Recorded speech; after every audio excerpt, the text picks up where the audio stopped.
वो नाम चेंज करने वाला ही वो है, बैग भर के लाया दिल्ली से, नाम चेंज कर दिया। वहाँ पर नोटिफिकेशन लगा 1 महीने का, उस पर कोई आवाज़ उठाया नहीं, उसको कोई विरोध किया नहीं। उसके बाद में देखता है गांधी जी किधर से आ रहे, चाहे शहर का नाम चेंज हो, चाहे किसी का नाम चेंज हो, बड़े भाई को गिरना हो, बड़े भाई को गिराना हो, पैसा आया क्या सब भूल जाता है वो। सर 2019 के महीना चल रहा था, माँ बहनें कोर्ट में चिल्ला रही थी, बिलबिला रही थी, चक्कर खा के गिर रही थी, तो ऐसा उंगलियां तोड़ तोड़ के बदवा दिया उन्होंने। नौजवान साथी जब लॉकअप में जा रहे थे, जेल में जा रहे थे, उन्होंने भी दिल से बदवा दिया। पूरा महीना वो 100 लोग, पूरा महीना रमज़ान का 100 लोगों के घर में ईद बराबर मनाई नहीं गई, रमज़ान उन्होंने मनाया नहीं, और उसकी बदवा से अब ये गिर रहा है। अल्लाह ताला उसको माँ बहनों की बदवा से गिराएगा, ऐसा मैं आपके माध्यम से कहता हूँ। सर 2014 समाचार की तरफ से अफसर खान साहब के साथ, जो कि वंचित बहुजन आघाड़ी के कैंडिडेट है, और आज सर से हम इस ताल्लुक से बात करने वाले लोकसभा 2024 इलेक्शन के ताल्लुक से। सर अभी लोकसभा 2024 के इलेक्शन चालू है और इसके अंदर कई कैंडिडेट्स रेस के अंदर है, जैसा कि चंद्रकांत खैरे साहब, बुमरे साहब, इम्तियाज़ जलील साहब और अन्य काफ़ी अपक्ष भी है। सर अगर आप अभी इस इलेक्शन के अंदर अगर खासदार बन जाते हो तो औरंगाबाद और औरंगाबाद ज़िले के लिए क्या डेवलपमेंट करना चाहते हो?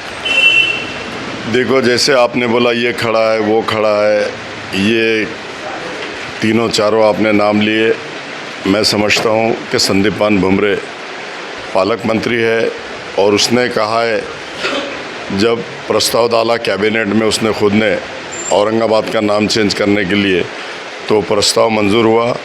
मैं समझता हूँ कि अभी औरंगज़ेब रहमतुल्लाह अलैह के नाम से वो हमारे आदर्श है, और संदीप पान भुमरे ने उसका नाम चेंज किया।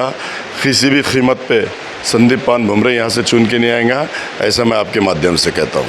सर अभी चंद दिन पहले खासदार इम्तियाज़ जलील साहब ने एक वक्तव्य किया है कि उन्होंने ये कहा है कि औरंगाबाद शहर का जो नाम चेंज हुआ है, हाई कोर्ट में जो केसेस डिसमिस हो चुके हैं, उन्होंने ये कहा है कि औरंगाबाद शहर के बजाय मुझे संभाजी नगर नाम ज़्यादा पसंद है। देखो, वो नाम चेंज करने वाला ही वो है, बैग भर के लाया दिल्ली से, नाम चेंज कर दिया। वहाँ पर नोटिफिकेशन लगा 1 महीने का, उस पर कोई आवाज़ उठाया नहीं, उसको कोई विरोध किया नहीं। उसके बाद में सिक्का मुर्तब हुआ, जब औरंगाबाद शहर का नाम चेंज हो गया, उसके बाद नौटंकी करा उसने, यहाँ के लोगों की दिशा भूल किया, लोगों को ये बताया कि भाई मैं तो विरोध कर रहा हूँ, उन्होंने नाम चेंज कर रहे। लेकिन ये इसने बैग लेके आने के बाद टेन डाला, टेन यहाँ क्यों डाला कलेक्टर के पास? कलेक्टर का सेंट्रल गवर्नमेंट का आदमी है क्या? कलेक्टर स्टेट गवर्नमेंट का आदमी रहता। अगर इसको विरोध दर्ज करना था, विरोध करना था, तो हाउस के अंदर करना था।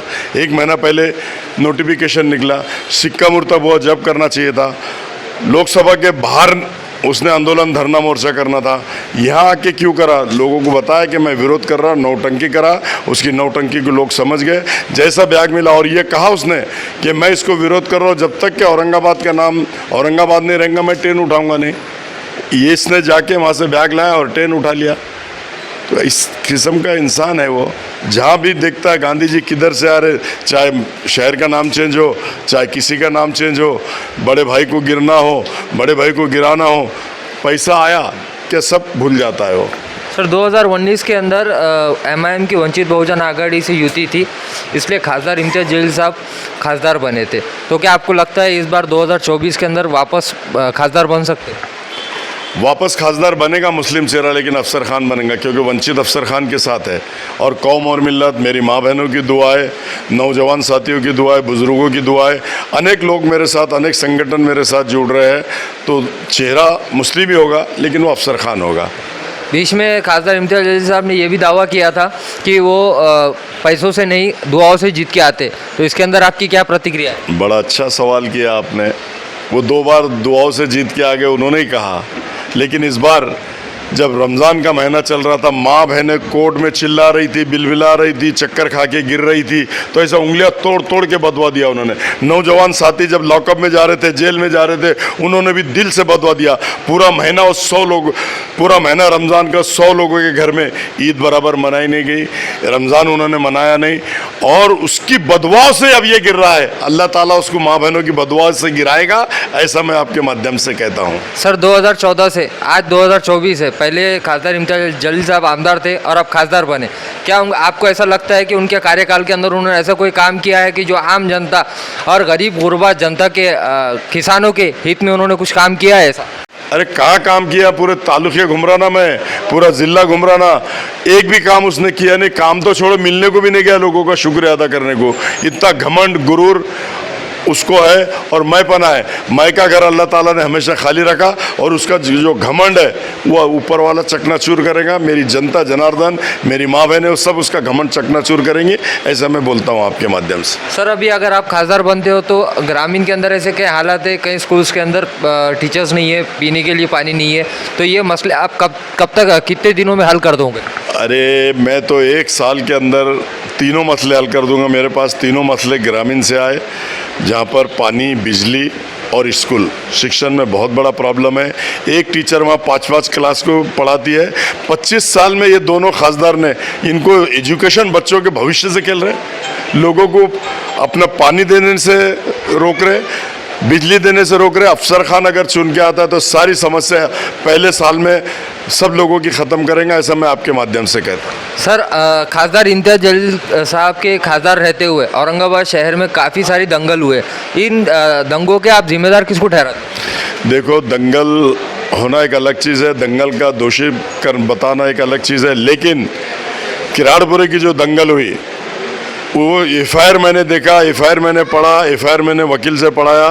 वो चिल्ला चिल्ला के एफआईआर कह रही है कि 2 गुटों में झगड़ा हिंदू मुस्लिम का है, और ये बोलता है कि हिंदू मुस्लिम का झगड़ा ही नहीं है। कोमिंग ऑपरेशन करो, कड़क कार्रवाई करो। इन्होंने जो हरकत किया गलत किया, इनको बचाने के लिए कोई आएगा नहीं। तो मैंने कहा ना, टाइगर अभी जिंदा है। टाइगर ने 100 बच्चों को छुड़ा कर लाया, इसने अंदर डालने का काम किया, अफसर खान ने छुड़ाने का काम किया। और जब माँ बहनें कोर्ट के अंदर रो रही थी, चिल्ला रही थी, तो टेरेस पे लंदन वाले लोगों के साथ पार्टियां मना रहा था।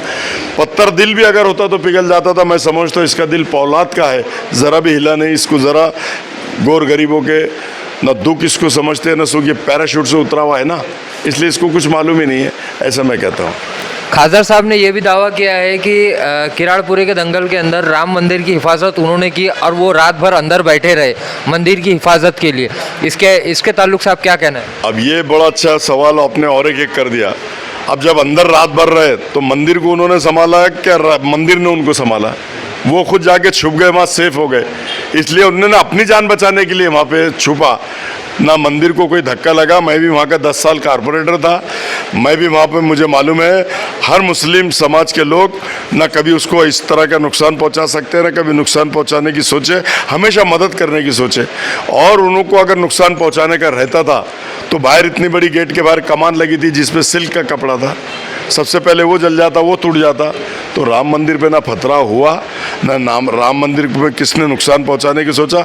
हाँ, ये जब इसने डंडा लेके कौम और मिल्लत के आंख के ऊपर भागा और मारने की कोशिश की तो फिर कौम और मिल्लत ने इसको पीटी, कौम और मिल्लत ने इसको मारी, इसलिए वो जाके छुप गया, डर से निकला ही नहीं। सवेरे तक उसका खुद बेटा सीपी ऑफिस में आके बैठा कि कैसे भी करो मेरे डैडी को निकालो, कैसे भी करो मेरे डैडी को निकालो। उसका बेटा खुद ऑथेंटिक है। इस इलेक्शन के अंदर आपको भी कितना मतदान हो सकता है? ये देखो, मतदान कितना हो सकता है, क्या हो सकता है, ये अल्लाह ताला पे छोड़ दो। मैं जीत के आ रहा ये मैं बता सकता हूँ, क्योंकि जनता मेरे साथ है, लोग मेरे साथ है, माँ बहनें मेरे साथ है, माँ बहनों की दुआ है, और जो भी फैसला करेंगे अल्लाह अच्छा ही करेगा, ऐसा मैं समझता हूँ। एक आखिरी सवाल, अभी औरंगाबाद शहर और औरंगाबाद की ग्रामीण जनता से आप अभी क्या अपील करना चाहते हो वंचित बहुजन आघाड़ी के कैंडिडेट के नाते? देखिए, हमारे नेता बाला साहब एक साफ सुथरी छवि के इंसान हैं और वो सब समाज को साथ में लेके चलते हैं। मैं शहर से, ताल्लुक़ों से और ज़िले से यही अदबन गुजारिश करता हूँ, रिक्वेस्ट करता हूँ कि अफसर खान विकास पुरुष के नाम से जाना जा सकता है, बाला साहब का सिपाही है, भारी अक्सरियत से मुझे चुन कर दो। जो आज ये जातिवाद शक्ति बोल रही है कि हिंदू राष्ट्र बनाएंगे, एनआरसी लाएंगे और संविधान बदलेंगे, तो ये वहाँ हमको जाना, बाला साहब का जाना ज़रूरी है, अफसर खान का जाना ज़रूरी है। और हम अगर वहाँ जाते हैं तो ये जातिवाद शक्ति में कोई दम नहीं है कि संविधान में चेंज करे, संविधान बदले, या हिंदू राष्ट्र लाए या एनआरसी लाए। हम लाने नहीं देंगे और उनके ये एक भी बिल पास नहीं होने देंगे, ऐसा मैं आपके माध्यम से दावे के साथ कहता हूँ। तो आज आपने देखा हमने अफसर खान साहब से बात की है जो कि वंचित बहुजन आघाड़ी के कैंडिडेट है। बस आज के लिए इतना ही। आप देखते रहिए MCN समाचार खान राफी मोहम्मद के साथ।